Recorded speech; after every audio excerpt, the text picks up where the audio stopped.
Hey everybody, we're going to be dyno tuning a Kraftwerks Supercharged S2000. It's a 2004 model. We have the C81 blower, the C38-81 blower, so the smaller blower out of the Kraftwerks kits for use for the S2000. The Ballade Sports throttle body, big bore intake manifold, CCW camshafts. Let me get over here. You can see our sequential header is right there. You can kind of see it.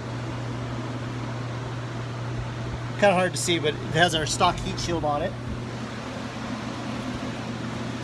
And we're gonna let this thing rip and see what we can do. You know, lately a lot of people said in our previous video we were kind of under horsepower, at about 400 horsepower, but we were being real conservative, so we wanted to show you guys what we can do today. Thanks.